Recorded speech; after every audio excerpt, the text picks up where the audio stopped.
I knew that if I wanted better results than everyone else, I had to do different actions to them. It wasn't by doing the average thing that everyone else did. I knew that I had to do the exact opposite to what they were doing, that it wasn't going to be easy. That was a part of the challenge for me. I knew through that struggle, and I knew that there would be moments of hardship. But what's the worst thing that can happen? Maybe I get hurt. Maybe I sleep on the streets for one night. Maybe I don't know where I'm eating. Maybe I don't know where I can get my next meal from. Like in retrospect, I don't think that's much of a struggle, okay? I can go one day without food. I can go a few days without food. I can go a night on the street if need be. These things aren't that big of a struggle. If I perceive it as something that's just a byproduct of a pursuit, maybe I'll get a little bit annoyed at the pursuit, but being annoyed at the consequence of my results, I shouldn't be annoyed at that. When I have that very uncomfortable moment, I'll be telling myself, yeah, this is it. This is what my life's been preparing me for. Because this is how I framed it when I was going into surgery. I genuinely framed it as this. This is what my life has led up to so far. This is the toughest moment in my life. I am ready for it to be cancer. It's a great chapter in the Nicholas Craddockville documentary. It's a great chapter in the narrative that I tell myself. Be okay with that discomfort means that you know that there's joy on the other side. Now, sometimes there won't be joy on the other side. And I think that you've got to take joy out of there being no joy, because you know that that's really, really difficult and you still made it out on the other side. Imagine if every moment of discomfort was actually a lesson in disguise. How different would your life be if you embraced those uncomfortable situations instead of avoiding them? I think the reframing of discomfort is very beneficial. I would much rather just do it my way. I would rather not listen to anyone and just do it my way. So at least I know my results are my fault and the consequence is all in my court. Now I just move on, okay? Now I just move on. I think, again, it's just a net positive thinking that way. I couldn't imagine how thinking going into that is a better stance. Like, imagine saying, I'm not ready for this. This is the worst day of my life. Why me? Why now? I'm not prepared. How could that help you? I don't think there's any world where that could help you. I do think that's the best framework to go into something like that.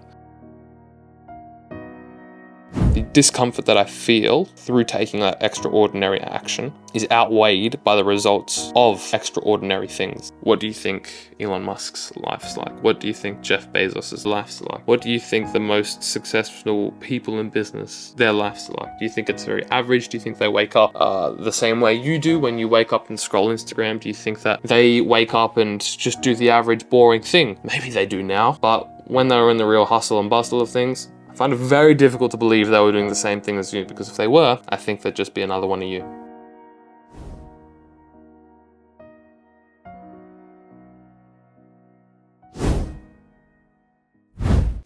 Alrighty guys, welcome to this episode of the SCULPTED podcast. So, you probably last time saw a episode with Liam and myself. Now, that is the first distant podcast we've done since not being in person, and it should be pretty cool quality. Like, Liam should be pretty good in post. I think still got to edit a bit, but it should be looking pretty good. He's got a better camera than me now, so shouldn't be too much of a concern production wise. It's more just getting the lighting right, visuals, things like that, but we should be looking pretty crisp. One concern for me, actually, even just thinking about this, the thing about producing a podcast by yourself is you have to do everything after you've shot. And what I mean by that is you'll stuff up in the moment. The thing that I was worried about right now is I might not be in focus, but I can't change it, because if I go too close, I'm out of focus and all these things, and I can't check it until I actually export. So basically, you'll see the production value just going up and up each time. But in the first few, we might be a little bit bad, so just bear with us. But you're here for the long game, hopefully. If you are listening, I think, you're here for the long game. So naturally, once we've got a studio for both of us, and once it's all looking all schmick, then you should be seeing more consistent everything, better content, better guests. Not to say that our guests haven't been great. I always say better guests. It's always really offensive to the previous guests. It's not that they aren't good. It's more consistent guests, because at the moment, for me to get a guest, I have to do quite a lot of outreach. But nonetheless, getting some awesome guests on is definitely on the cards, and not too far away, honestly. So, looking a little bit about what today is, it is all about being okay with discomfort. Now, I think there is someone qualified to speak about this, and it's the guy sitting in front of the camera right now. That's not to blow my own trumpet, although I would say that put me up against an average 19-year-old, put me up against 1,000 average 19-year-olds. Oh, no, that doesn't make sense, because the average of 1,000 would be the average 19-year-old. Put me up against 1,000 19-year-olds. I would like to imagine that I could bet on myself. No, actually, that's not true. I would bet on myself that forcefully, in terms of forced action that I've taken in my own life, like I've chosen to take action in my life.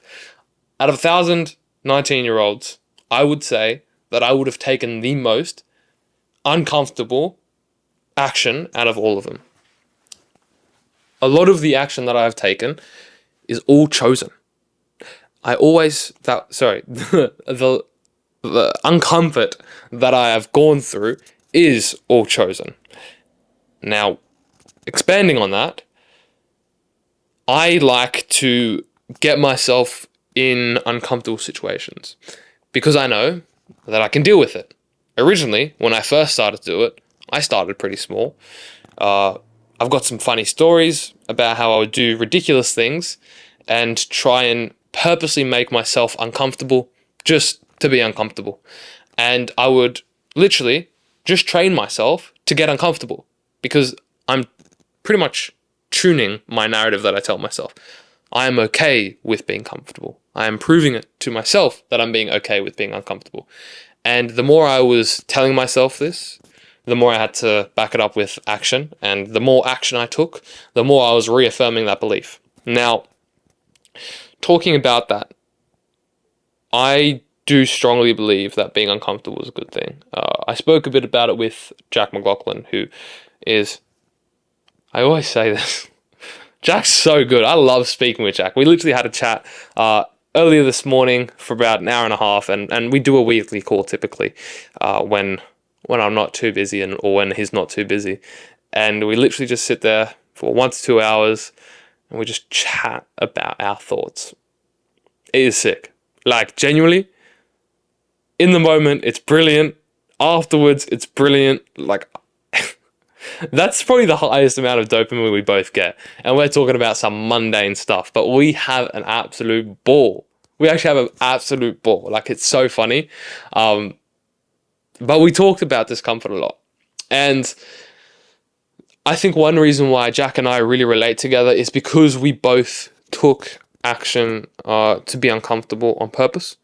We were people who lived very uncomfortable lives in a very nice comfort zone.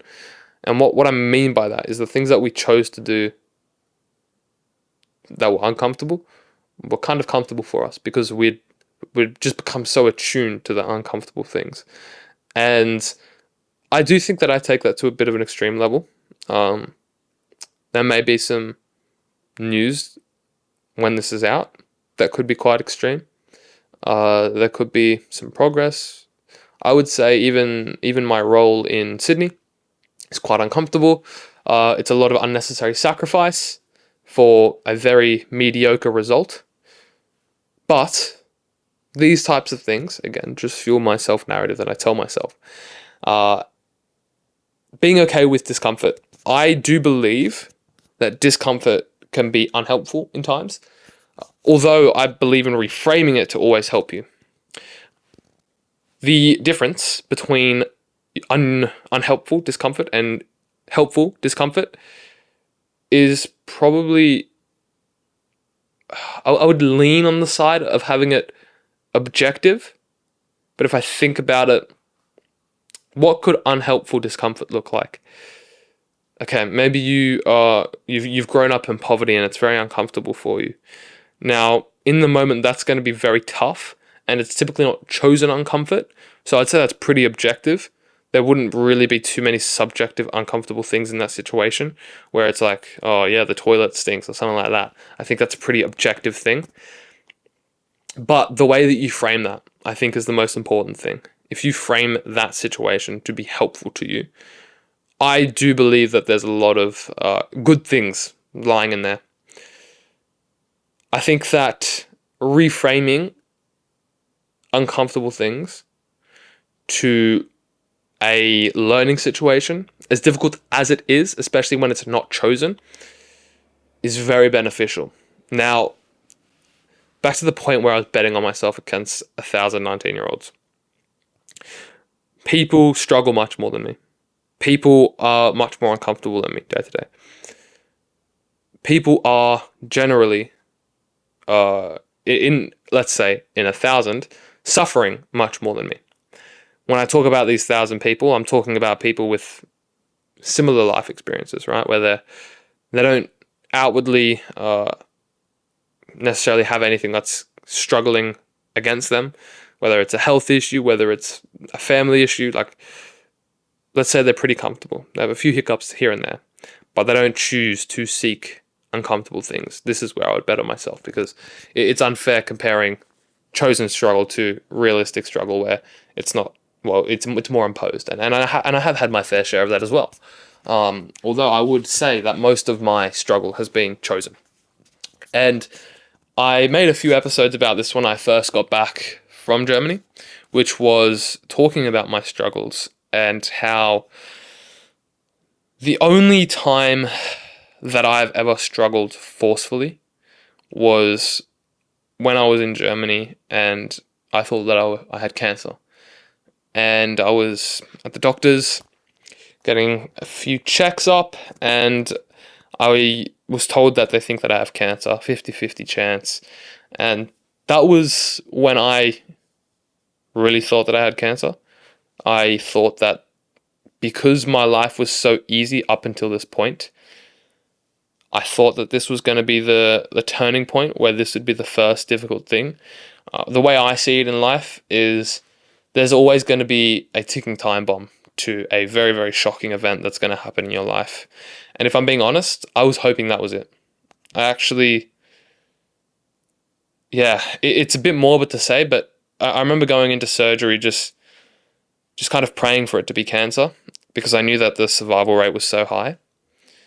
And the reason why I wanted that was it was an easy struggle. Now, is that bad for me to want an easy struggle? Yeah, I actually kind of think it is. That also worries me a little bit, though, thinking about it, because if that wasn't my struggle point, what is?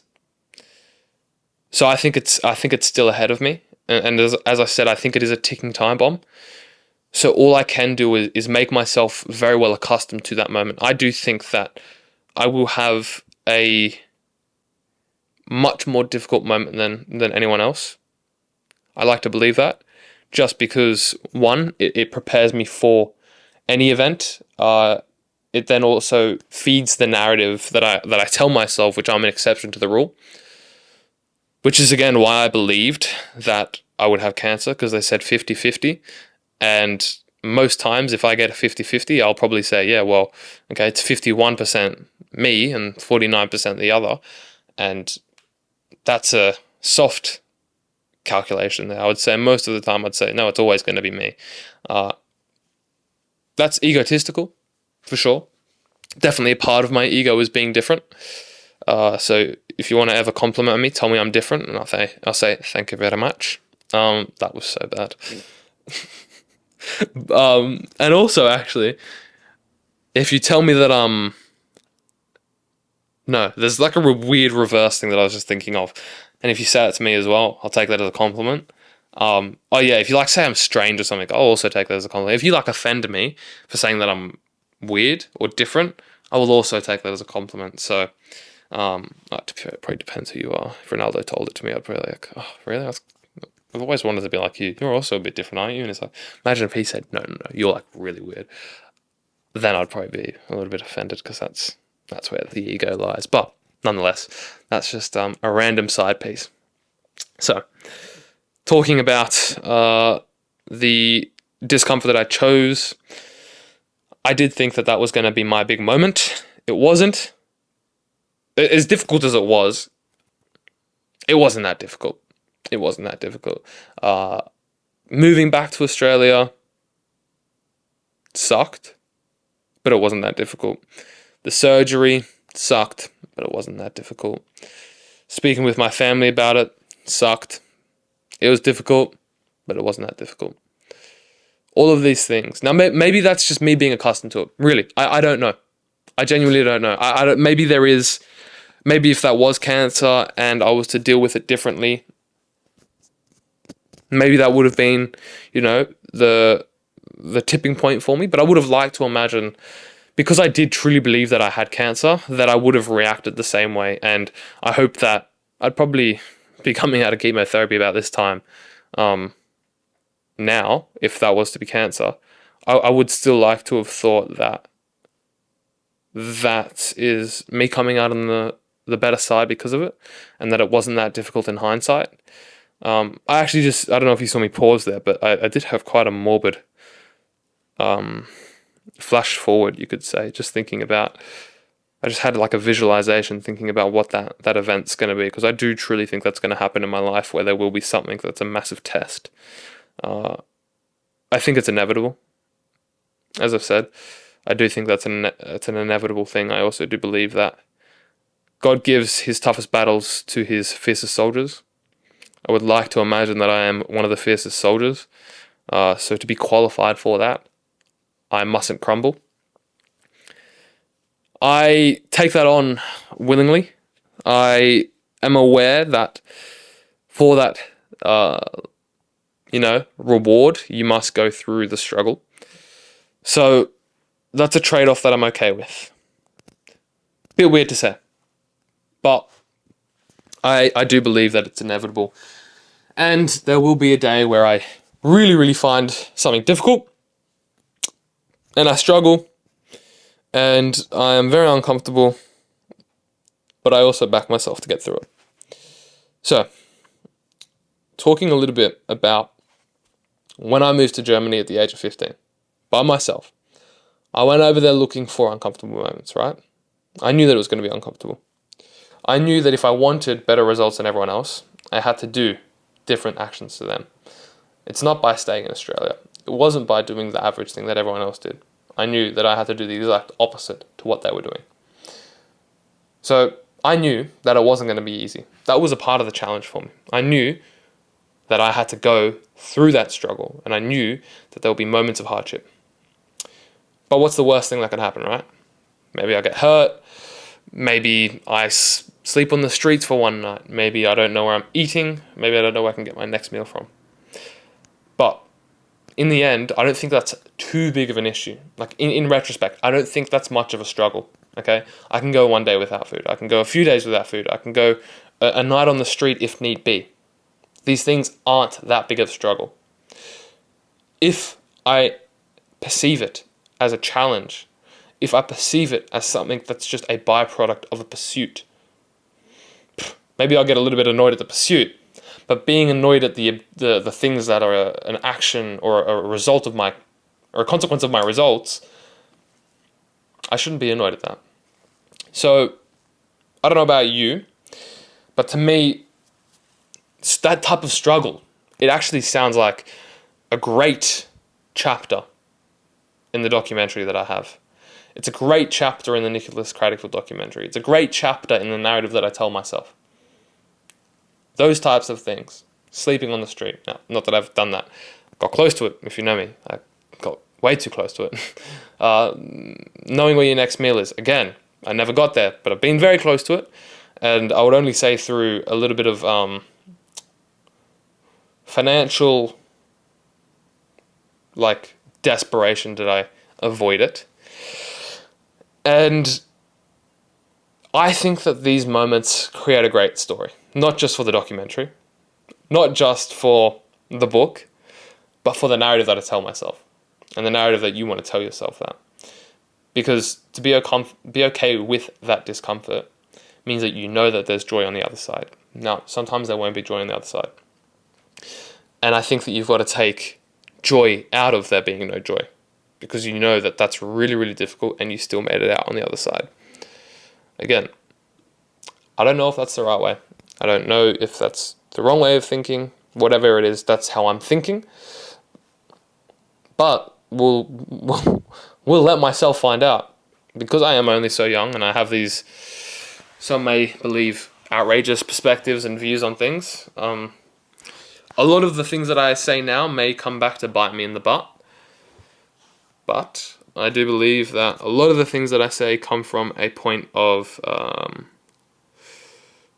what would you call it? There's a word that I'm thinking of where I put my hands up and say, I don't know what's right or wrong. What I do know is that I bet on myself to get into or get out of a situation to the best of my ability every single time, or something along those lines. I do forget what that word is. It's something about... That's going to annoy me.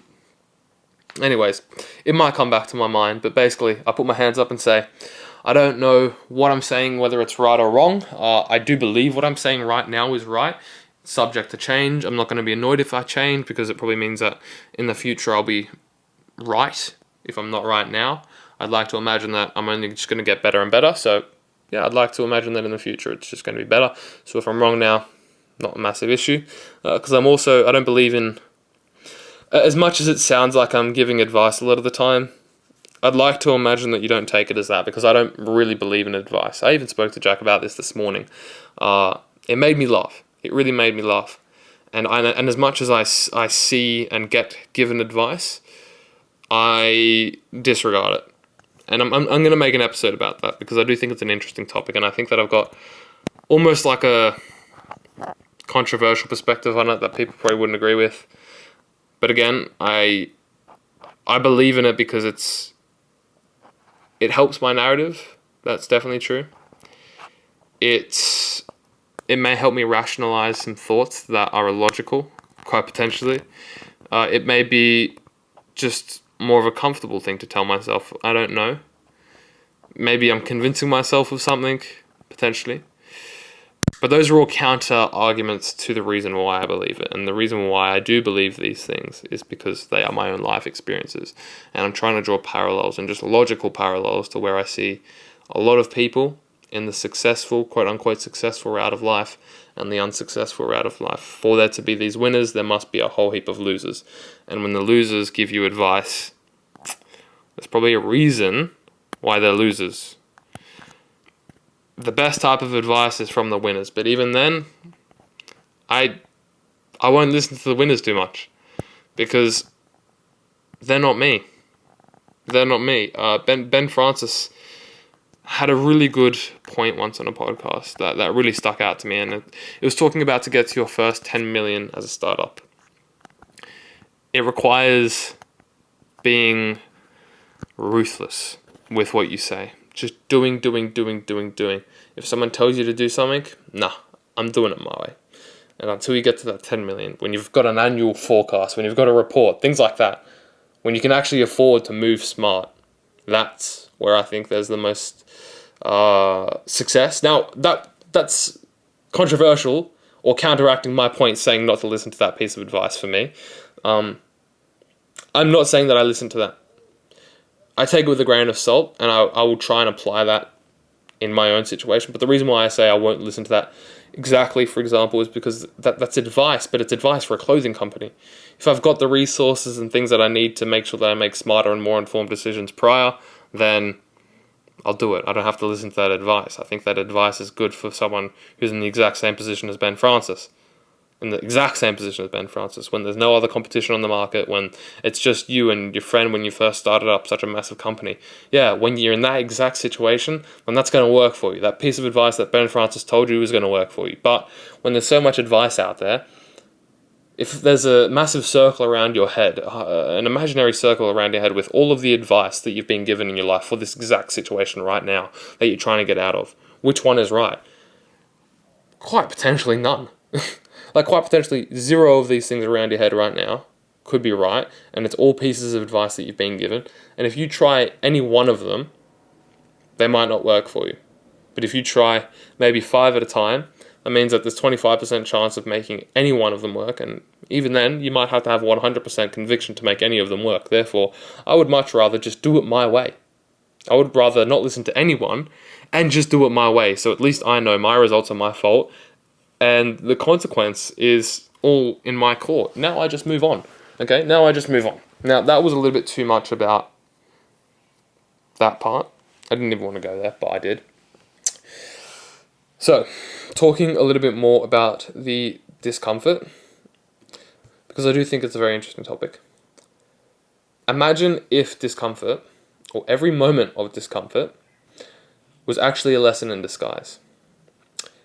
How different would your life be if you embraced those uncomfortable situations instead of avoiding them? The reason I say that is because I think the reframing of discomfort is very beneficial.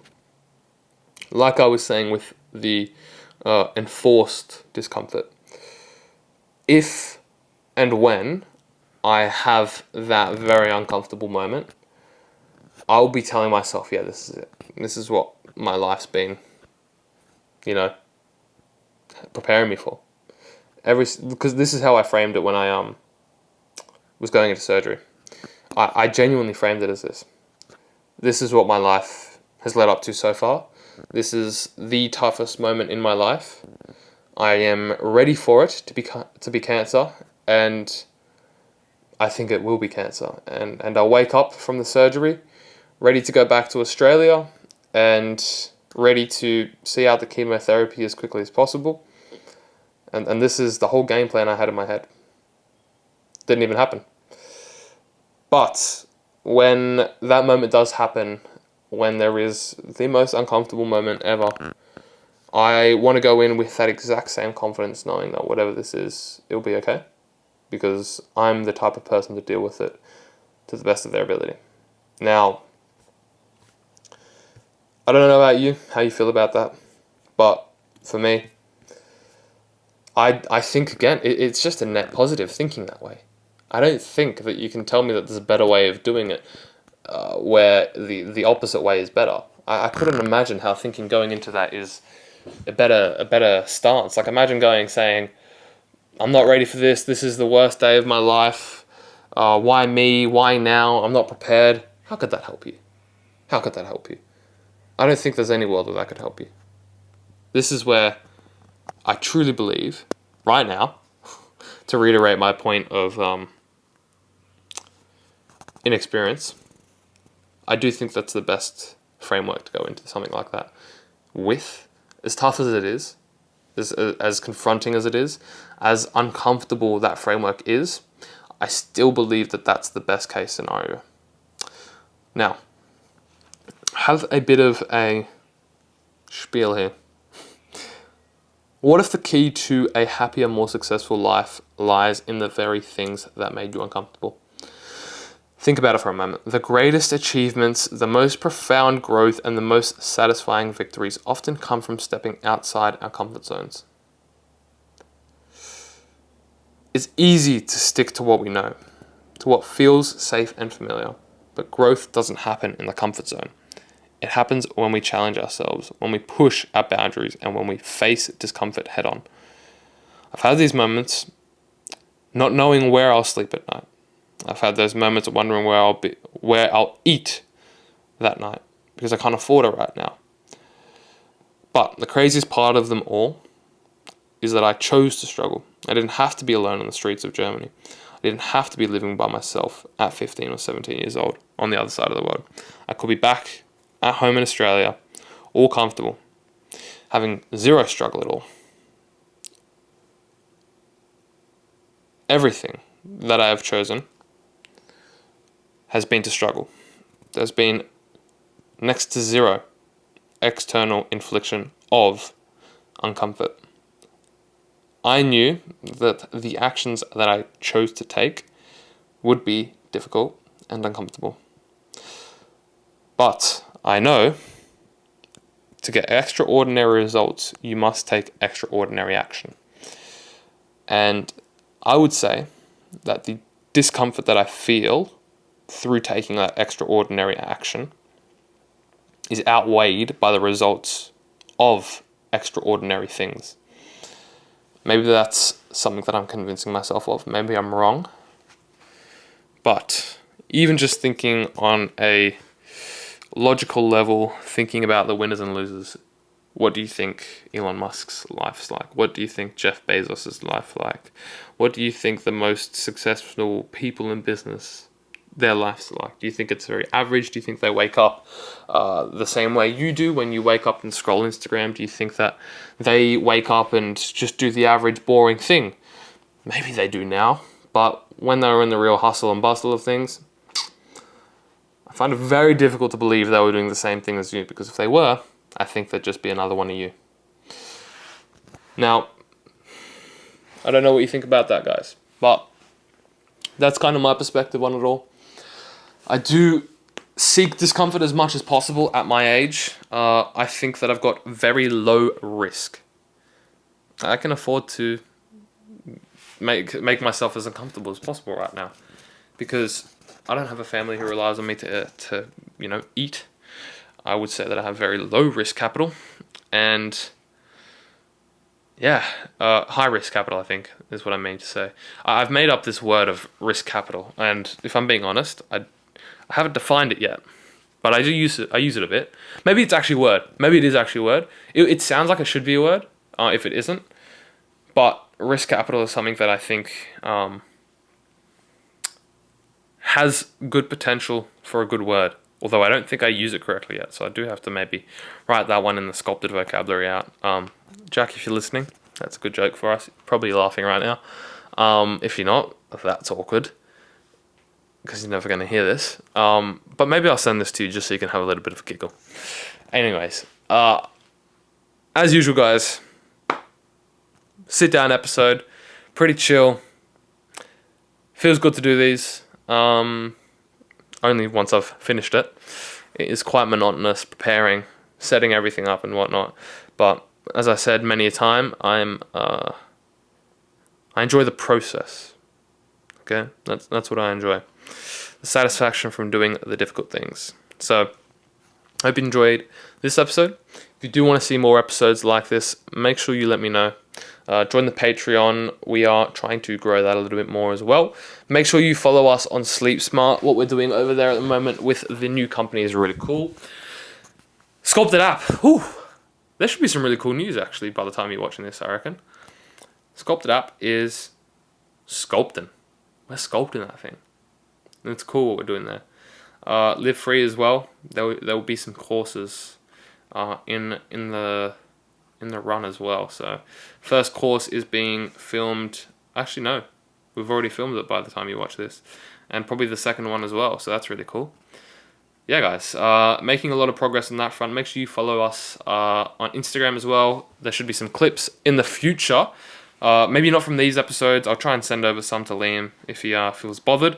But Liam's probably going to just be doing primarily the ones that he does with me.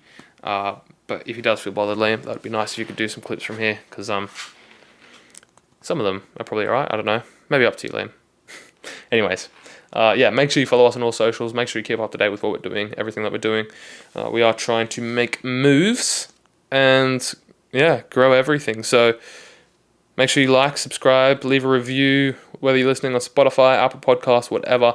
It all helps. The more you help us with the podcast, the more we can help you. So if you do like what we're doing, if you do want us to do this more often, scale it up. To be fair, I've been pumping these out for 1.5 years, almost 2 years now. So yeah, I've been able to keep this up once a week consistently, and pretty consistent as well for around a year of twice a week. So I think this is probably episode 140. Wow. Yeah.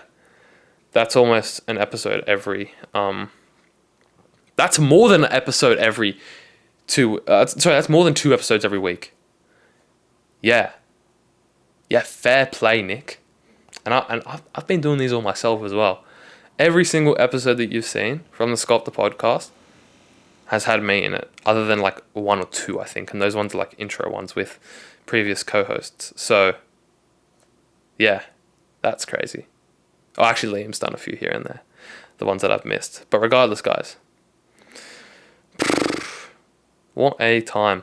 I mean, even this will be a crazy success story, hopefully, right? You know, maybe in a year's time when the Sculpted podcast is at its peak and we're saying, oh, yeah, remember when we were 140 episodes in?